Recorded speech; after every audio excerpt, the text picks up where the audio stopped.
5장으로 되어 있습니다. 그래서 야고보서를 강의하면서 행함이 있는 믿음, 따라해 보세요. 행함이 있는 믿음.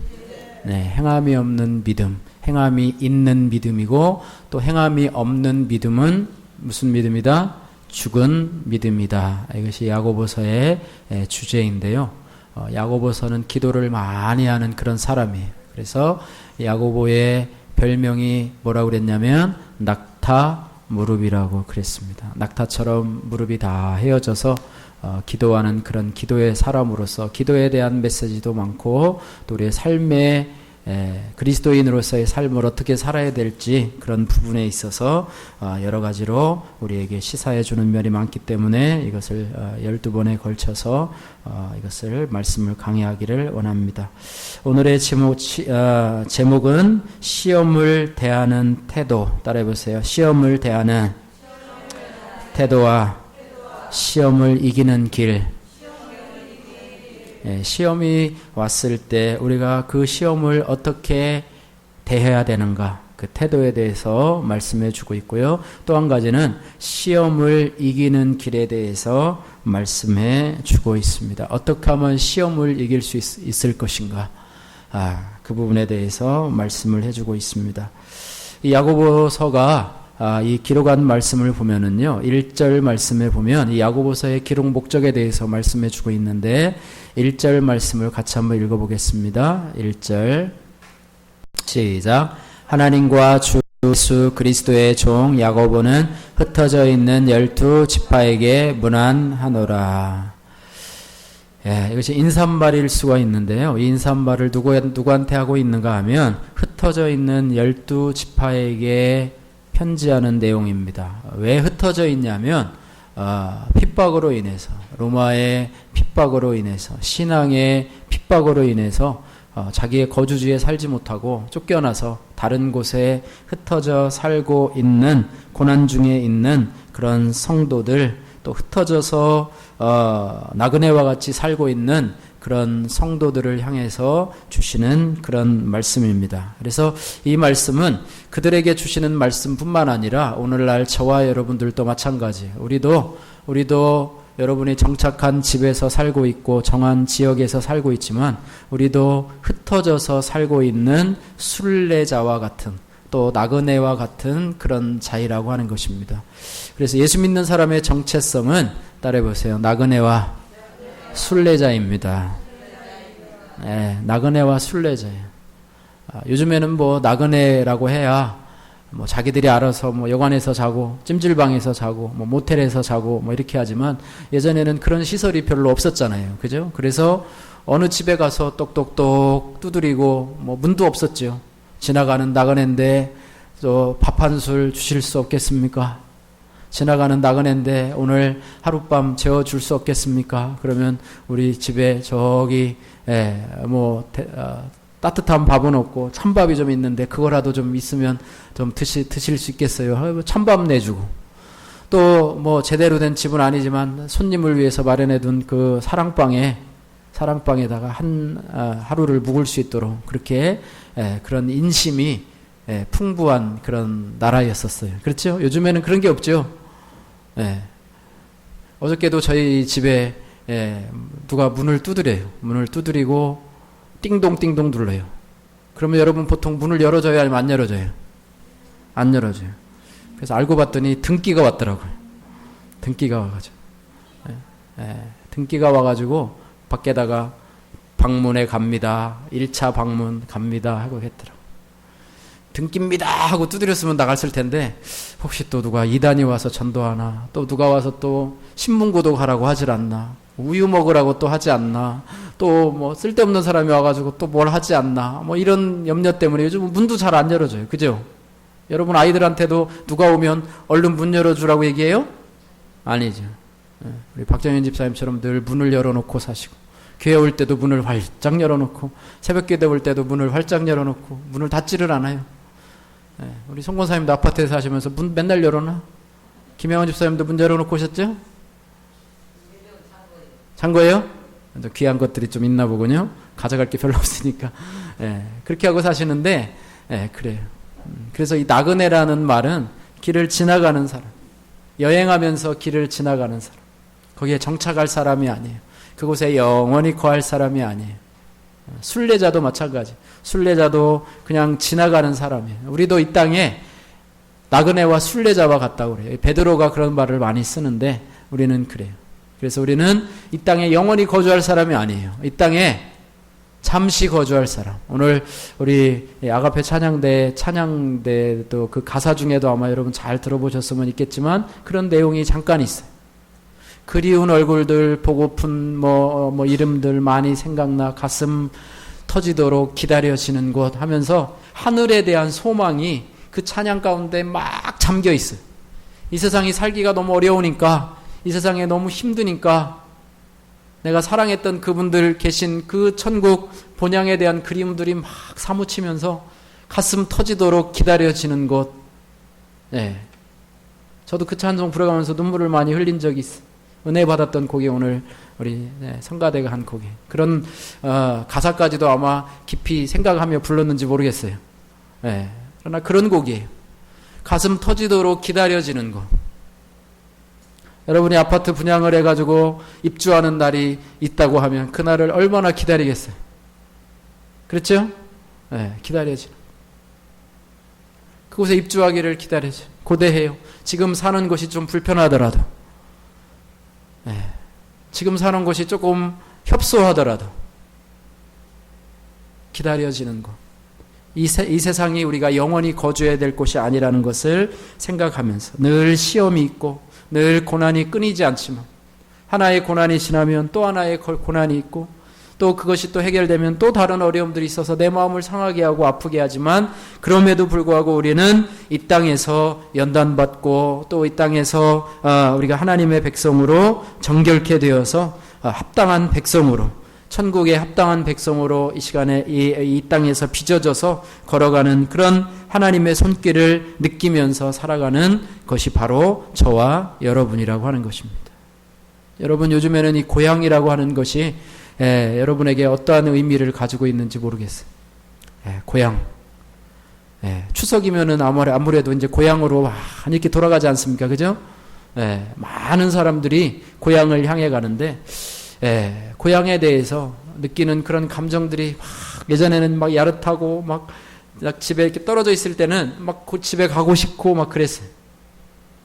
너무 가고 싶고 가면은 기다려주는 부모님이 계시고 막 이러기 때문에 막 가고 싶고 그랬는데 이제는 고향이라는 곳이 없어요. 그래서 요즘에는 어떻게 해요? 제 얘기가 아니고 대부분의 사람들이 그냥 추석 때는 어떻게 해요? 고향에 가서 전만 찍고 와. 그리고 어디 콘도 같은 데 예약해 놓고 해외여행 가고 막 이래요. 그냥 거기는 잠시 들리는 곳, 그러나 의무방어전처럼 이렇게 해야 되는 그런 곳으로 요즘에는 명절이 그렇게 된 것 같아요. 그런데 우리가 살아가는 우리가 믿음으로 바라봐야 되는 우리의 본향은 믿음이 더 생기면 생길수록 더 가고 싶고 또 더 보고 싶은 그런 곳이 되어야 될 줄로 믿습니다. 그래서 우리가 이 땅을 살아가는 것은 욥의 고백과 같이 아마 이런 고백이 되지 않을까 싶습니다. 욥기 23장 10절 말씀에 이런 말씀이 있어요. 그러나 내가 가는 길을 오직 그가 아시나니 그가 나를 단련하시는 후에는 내가 정금같이, 새 번역에는 뭐라고 나왔냐면 순금같이 되어서 나오리라 이렇게 말하고 있습니다. 따라해 보세요. 내가 가는 길을 오직 그가 아시나니. 할렐루야. 누가 하신다고요? 그가 누구예요? 하나님이 나의 가는 걸음, 인생의 걸음을 아시나니 그가 나를 단련하신 후에는, 시험을 통해서 나를 뭐 하신다고요? 단련하신 후에는 정금같이 나오리라. 정금이 용광로에서 그 뜨거운 그 불에 건져서 불순물들을 다 빼내고 이제는 정금으로 100% 순금으로 되어 나오듯이 우리가 이 세상에 나그네와 또 행인으로 또 거류자로 또 순례자로 살아가면서 우리의 죄악의 불순물들이 다 빠지고 하나님 앞에 설 때 정금과 같이 나갈 수 있는 것이 바로 우리를 이 땅에 보내주신 목적이라고 하는 것입니다. 그래서 그런 나그네들한테 주시는 이 메시지가 오늘 야고보서의 내용이라고 하는 것입니다. 그래서 시험을 만나게 되는데, 우리 성도들이 다 시험을 만나게 되는데, 시험을 대하는 태도가 어떠해야 되는가에 대해서 오늘 2절에서 4절까지 말씀해 주고 있는데, 2절 말씀 우선 먼저 한번 읽어보도록 하겠습니다. 2절 시작. 내 형제들아, 너희가 여러 가지 시험을 당하거든 온전히 기쁘게 여기라. 시험을 당하거든. 이것은 뭐냐면 시험의 한가운데에 떨어지거든, 이런 말입니다.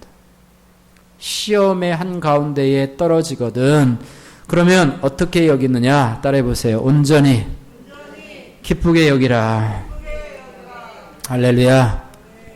예, 반대 같아요. 이게 기쁘게 여길 수가 없어요. 그러나 기쁘게 여기라고 주님이 말씀하세요. 뭐를 만날 때?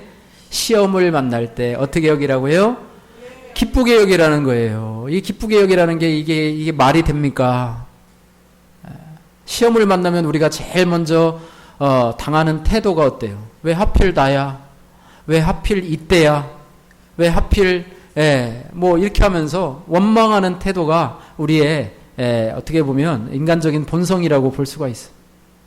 왜 나한테만 이런 어려움을 주시는 거야? 다른 분은 괜찮은데 왜 나만 그러는 거야? 나도 열심히 신앙생활 잘하고 있는데 왜 나한테만 이렇게 어려움을 주시는 거야? 하고 많은데 왜 또 이때야? 나 지금 걱정도 많은데 왜 하필이면 이때에 주시는 거야? 하면서 원망할 수가 있는데, 원망하면 그 시험을 당하는 태도가 올바르지 않다는 거예요. 여러분, 원망하면 그 원망이 자신을 대한 원망이에요? 아니면 대통령을 향한 원망이에요? 아니면 조상을 향한 원망이에요? 아니면 하나님을 향한 원망이에요? 하나님을 향한 원망이에요.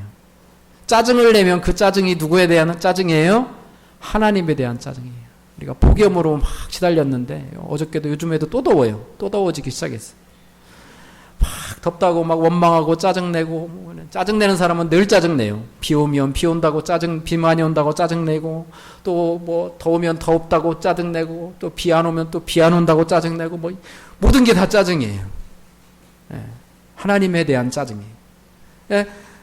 시험이 다가올 때 원망하면 그것은 하나님께 대한 원망이에요. 하나님이 따라해보세요. 시험은 나를 연단하려고, 나를 정금과 같이 만들려고 하나님이 주신, 어떻게 보면 위장된, 뭐라고 그랬죠? 위장된 축복이라고 그랬어요. 고난은 위장된 축복이다. 뭐 고난과 시험이 거의 비슷해요. 시험도 위장된 축복이다. 포장지에 담겨 있어서 그 속에 있는 내용물은 알지 못하지만, 시험이라고 하는, 고난이라고 하는 포장지 속에 그 안에 뭐가 담겨 있어요? 축복이 담겨 있어요. 근데 우리는 그 안에 내용물은 보지 못하고 포장지만 바라보고 원망할 수가 있어요. 세상 사람들은 그래요. 그렇지만 우리는, 믿음의 성도들은 어떻게 해야 된다고요? 그 안에 있는 내용물을 바라보고 어떻게 기쁘게 여기라? 온전히 기쁘게 여기라. 할렐루야. 따라해보세요. 하나님이 뜻이 있겠지. 할렐루야. 뜻이 있어요. 뜻이 없는 게 아니라 이 시험을 통해서 나에게 주시고자 하는 선물이 있어요.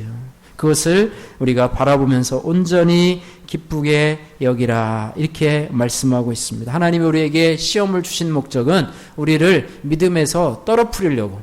너는 하나님의 자격이 안 되는 것 같아. 그래서 그거를 통해서 막 흔들어버려.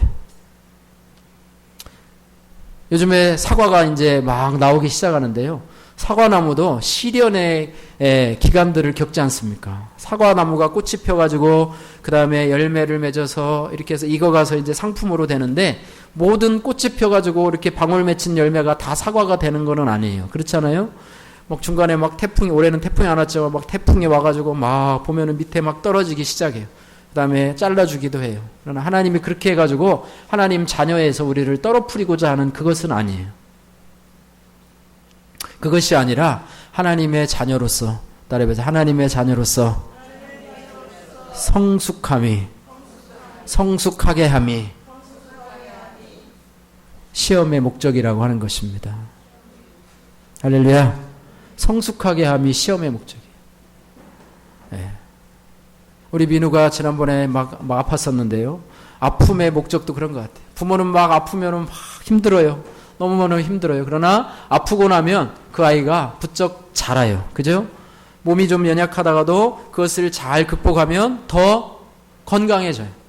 예, 그런 것이 우리 신앙에서도 마찬가지. 어려움을 겪고 막 힘들고 하나님 앞에 기도하고 이렇게 하면서 하지만 그 어려운 시기를 넘어가게 되면 믿음이 한 단계 업그레이드 돼요. 믿음이 한 단계 자라게 돼요. 그것이 하나님이 우리에게 주신 시험의 목적이기 때문에 그 시험을 당하면 우리는 어떻게 기쁘게 여기라? 온전히 기쁘게 여기라. 할렐루야. 이것을 여러분의 마음속에 깊이 간직해 놓으시기를 바랍니다. 시험을 당하거든 어떻게 여기라? 온전히 기쁘게 여기라. 할렐루야. 감사합니다. 하나님 이런 시험을 주시니 감사합니다. 저한테만 이런 시험을 주시니 하나님 감사합니다. 저한테 뭘 이렇게 주실 게 많아가지고 저한테 이런 어려움을 주십니까? 할렐루야.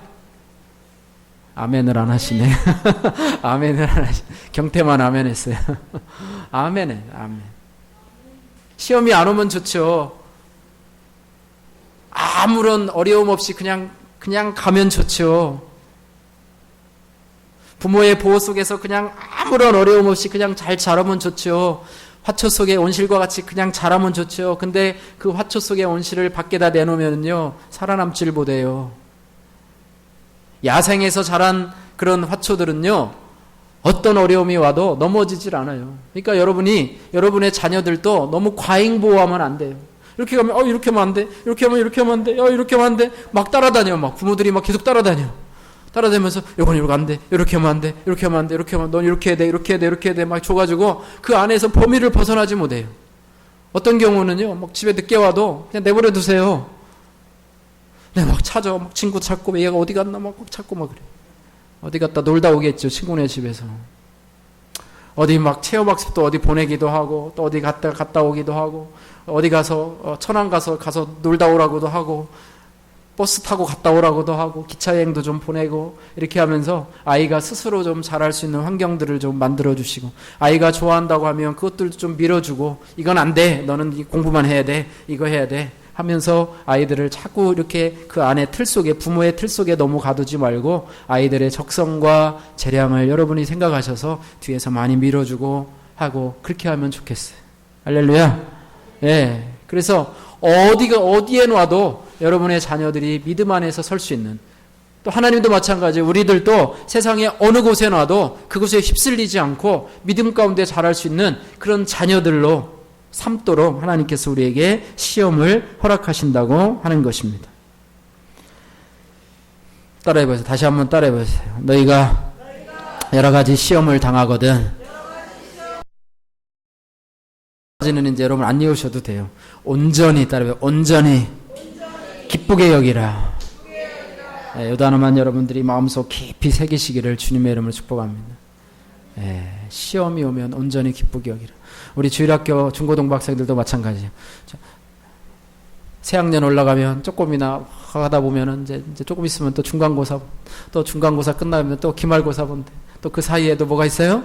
또 뭐 수행평가 있고 그러면 시험이 오면 기쁘게 여기라. 전혀한테 또 시험이야. 돌아서면 시험. 고등학교 들어가면 또 너무 시험이 너무 많아요. 학교 시험도 보죠. 또 무슨 모의고사도 보죠. 막 시험이 너무 많아요. 그러나 그 시험을 하나님 앞에 감사할 수 있도록 여기시기를 주님의 이름으로 축복합니다. 어려움이 오면 어려움을 좀 감내할 수 있는 그런 마음들을 가지시는데 그러면 시험을 그냥 감사하기만 하고 기뻐하기만 하면 다 되느냐? 그게 아니에요. 시험을 어떻게 해야 돼요? 이겨야 돼요. 따라해서 시험은 이겨야 된다. 극복해야 된다. 할렐루야. 야고보가 낙타 무릎이라고 얘기를 했잖아요. 낙타가 어디를 지나갑니까? 낙타가 어디에서 주로 살아요? 사막에서 살아요. 사막의 짐꾼이에요, 낙타가. 짐을 잔뜩 싣고 사막을 지나가야 돼요. 그런 와중에 가장 그의 생명에 위협을 주는 것이 뭐냐면 모래폭풍이에요, 모래폭풍. 사막에는 저도 가보진 않았지만 사막에는 바람이 모래폭풍이 지나면 어저께 없었던 금오산만한 게 하나가 생긴대요. 그리고 모래폭풍이 지나면 그게 없어지고 또 저기에 또 금오산만한 게 또 하나 생기고 용봉산만한 게 하나 또 생기고 그런데 모래폭풍이 있으면 이 사막이 뭐예요? 막 정신이 없어요. 정신이 없어요. 그래서 낙타가 그 모래폭풍을 이길 수 있는 방법이 뭐냐? 무릎을 꿇는 거예요. 무릎을 꿇으면 자세가 높아져요? 낮아져요? 낮아져요. 막 버티고 있으면 어떡할까요? 그 폭풍에 낙타가 아무리 교만한 낙타가 있어요. 나 와라. 내가 온몸으로 맞아주리라. 그러고 막 맞아고 있어요. 막 서가지고 버티고 있어요. 그럼 어떻게 할까요? 날아가요. 날아가서 뒹굴뒹굴 굴어가지고 아마 어디 가가지고 아마 죽을 거예요. 짐들은 다 내팽개치고. 그러나 낙타는 그렇게 하지 않는데요. 어떻게 해요? 폭풍이 오면 가던 길을 멈추고 무릎을 꿇어요. 낙타 아시죠? 무릎을 딱 꿇고 언제까지 무릎을 꿇고 있느냐? 언제까지? 폭풍이 지나갈 때까지, 모래폭풍이 지나갈 때까지 꿇고 있는 거예요. 그럼 무릎이 아플까요? 안 아플까요? 우리도 무릎 꿇기 싫어하죠? 무릎 꿇기 싫어하죠. 옛날에는 이런 장의자도 없었잖아요. 그죠? 장의자 없이 그냥 여기서 무릎 꿇고 예배 드렸는데 요즘은 그래요. 네, 그런 게 있죠. 우리 친구들도 정글의 법칙을 받아 다 잘 알아요. 그러면 무릎이 다 달아요. 무릎이 다 달아요. 그리고 모래폭풍이 지나가면 일어나서 가던 길을 걸어갑니다. 우리 성도들이 시험을 이길 수 있는 방법, 모래폭풍과 같은 이 세상에서 모래폭풍과 같은 시험을 이길 수 있는 방법이 바로 낙타가 사용한 방법이 정답입니다. 낙타가 사용한 방법, 자세를 낮추는 거예요. 자세를 낮추고 가던 걸음을 멈추는 거예요. 가던 걸음을 멈추고. 그렇다고 우리 학생들 학교를 안 가? 학교 안 가? 나 오늘 학교 안 가. 그렇지, 또 몸이 아프면 또 입원해야 되니까 학교 안 갈 수도 있지. 그러나 자세를 낮추는 거예요. 겸손한 거예요. 따라요. 겸손하게 하나님을 의지하며 그 폭풍이 지나가기를 기다리는 거예요. 근데 어떤 사람은 어떻게 해요? 막 일어나가지고 왜 모래폭풍을 나한테 주었느냐는 동, 막 왜 이렇게 어려움을 주느냐는 동, 막 일어나가지고 막 하나님을 원망하고 그러면 모래폭풍에 쓸려 나갈 수도 있어요. 그러니까 시험이 올 때는 늘 무슨 마음을 가져야 돼요? 겸손한 마음을 가져야 돼요. 낮은 자세를 취해야 돼요. 교만하면 날아갑니다. 겸손한 자세를 취하고 하나님 앞에 따라해 보세요. 지혜를 구하라. 이것이 시험을 이길 수 있는 방법이에요. 네, 오늘 5절 말씀에 이렇게 되어 있습니다. 5절 말씀 같이 한번 읽어보겠습니다. 이것이 시험을 이기는 방법이에요. 5절 시작. 너희 중에 누구든지 지혜가 부족하거든 모든 사람에게 후히 주시고 꾸짖지 아니하시는 하나님께 구하라. 그리하면 주시리라. 할렐루야. 예. 낙타처럼 자세를 낮추고 그 폭풍이 지나가도록 우리가 겸손함을 가져야 되는데 그 시험을 이길 수 있는 뭐를 구하라고요? 지혜를 구하라는 거예요. 지혜를 구하라. 하나님 저에게 이것을 이길 수 있는 지혜를 주세요. 지혜의 근본은, 지혜의 근원 되시는 분은 누구십니까? 하나님이세요. 우리에게 그 지혜가 없어요. 그래서 그 지혜를 하나님 앞에 받아서 그 지혜를 가지고 시험을 이길 수 있어야 돼요. 하나님을 경외함이 모든 지식의 근본이라 이렇게 말했어요. 하나님을 바라보고 하나님 저에게 지혜를 주세요. 하나님 저에게 지혜를 주세요. 이것이 바로 우리의 기도 제목이 되어야 된다는 거예요. 다른 많은 기도 제목도 있지만 하나님 앞에 지혜를 구하는 기도. 그러면 후히 주시고 따라해보세요. 후히 주시고 꾸짖지 아니하시는 하나님께 구하라. 그리하면 주시리라. 할렐루야. 예, 꾸짖지 아니하시고, 그런 거를 기도하네. 그런 거 갖고 기도하느냐? 혼나고, 막 꿀밤 맞고, 꿀밤 주시는 그런 하나님이 아니에요. 하나님은 그런 기도도 받아주시고, 지혜를 주신 하나님. 지혜를 주셔서 그 시험을 이길 수 있도록 하시는 하나님이 바로 우리 하나님이시라고 하는 것입니다. 하나님은 지혜를 주시는 하나님. 그분을 의지하고 나갈 때 하나님은 그 시험을 이겨나갈 수 있도록 은혜를 주신다고 하는 것입니다. 따라해 보세요. 시험 없는 신앙을 꿈꾸기보다는 시험 속에서 인내를 배우는 신앙이 되게 하여 주옵소서. 할렐루야. 나는 시험이 없으면 좋겠어. 내 삶은 어려움이 전혀 없으면 좋겠어. 뭐 그렇게 하잖아요. 탄탄대로로 그냥 갔으면 좋겠어. 그러나 그것이 가장 좋은 길은 아닌 것 같아요. 시험이 있고 어려움이 있더라도 그 가운데서 지혜를 통해서 인내를 배우고 그 속에서 자신을 돌아보고 또 자신의 부족함을 또 하나님 앞에 회개하고 이렇게 하면서 점점 단단해지고 점점 거룩해지고 점점 하나님의 자녀로 성숙해지고, 우리 속담에 비 온 후에 뭐가 굳어진다고요? 땅이 굳어진다는 그런 말이 있어요. 비가 오면 땅이 굳어져요.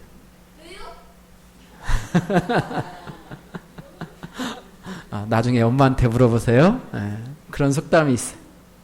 고난이 오고 시험이 오면 그 시험을 이긴 다음에 우리가요 점점 굳어져요. 단단해져요. 할렐루야. 더 강해져요. 강해져야 합니다. 여러분의 자녀를 키울 때도 강한 자녀로 키우시기를 주님의 이름으로 축복해요. 강한 자녀로 키워서 스스로 여러분이 정한 범위 안에서 아이들을 너무 재단하려고 하지 말고 정말로 그 아이들이 할 수 있는 그런 자율권을 좀 최대한 부여하셔서 죄가 되지 않고 타락하지 않은 범위 내에서 자율권을 부여하셔서 그 아이들의 재능을 좀 바라보시고 또 그 아이들을 최대한 밀어줄 수 있으면, 좀 불안하지만 좀 어떤 때는 좀 내놓기도 하고 여러분이 강아지 목에 목줄을 매가지고 늘 끌고 다니지 말고 어떤 때는 좀 풀어놓기도 해야 되잖아요. 그죠? 지 맘대로 놀다가 또 집으로 돌아올 수 있도록. 아이들도 너무 부모들이 그냥 목에다 매가지고 여기 가고 해가지고 그렇게 만들어서 스스로 아무것도 못해. 조금만 어려움이 있으면 엄마 이거 어떻게 해야 돼? 또 있으면 결혼해서도 그래. 마마보이 만들어가지고 엄마 이거 어떻게 이러고 그잖아요. 그죠? 엄마가 아니면 해결이 안 돼. 엄마가 모든 그냥 하나님이에요. 하나님. 엄마가 하나님이에요. 자기 스스로 결정할 수 있도록, 결혼하면 스스로 결정할 수 있도록 내보내는, 여러분의 자녀들이 스스로 결정할 수 있도록 기회를 주는, 이렇게 해 이렇게 하지 마 답을 주지 말고 어떻게 하면 좋을까? 어떻게 했으면 좋겠니? 한번 네가 생각해봐. 답을 주지 말고 선택할 수 있는 길을 주면, 하나님도 역시 마찬가지예요. 하나님도 우리를 로봇처럼 다루질 않아요. 이렇게 하지 않고 지혜를 구하라. 하나님 앞에 구하자. 하나님 어떻게 하면 좋을까요? 어떻게 하면 좋을까? 생각도 합니다. 우리의 경험을 사용하기도 해요. 그러면서 그 길을 헤쳐나가고 생각을 많이 해요. 그래서 고난이 오고 시험이 오면 우리가 생각을 많이 하게 돼요. 그러나 답을 줘버리면, 자녀들에게 너무 쉽게 답을 줘버리면 그 자녀들이 생각을 하지 않아요. 고민을 하지 않아요. 무슨 어려운 일 있으면 엄마 이거 어떻게 하면 돼? 그럼 이렇게, 그럼 예. 그러면 이렇게, 그럼 네. 하다가 안 풀려. 그럼 어떻게? 더 이상 나갈 방법이 없어. 신앙인도 마찬가지. 하나님이 우리를 양육하는 방법도 우리로 많이 생각하게 하고 또 많이 경험하게 하고 그 가운데 하나님을 의지하게 하고, 그러면서 우리 자신이 더 강해지고 또 굳건해지고 믿음이 견고해지게 만드는 것이 바로 우리의 모습이라고 하는 것입니다. 따라해 보세요. 고난이 시험이 실패의 지표가 아니라 성숙의 지표입니다. 고난을 통해서, 시험을 통해서 우리가 성숙해지는 계기로 여러분이 삼기 위해서 두 가지를 말씀드렸습니다. 고난이 오면 어떻게 하라고 해요? 온전히 기쁘게 여기라. 그 다음에 고난이 오면 어떻게 하라고 해요? 고난을 이기려면 어떻게 하라고 해요? 낮추고, 낙타를 생각해서 낮추고 겸손하게 지혜를 구하라. 할렐루야. 그러면 승리할 수 있고 그에 따른 축복이 우리의 삶의 신앙 인격에 주렁주렁 맺혀질 줄로 믿습니다. 기도하겠습니다. 오늘도 들은 말씀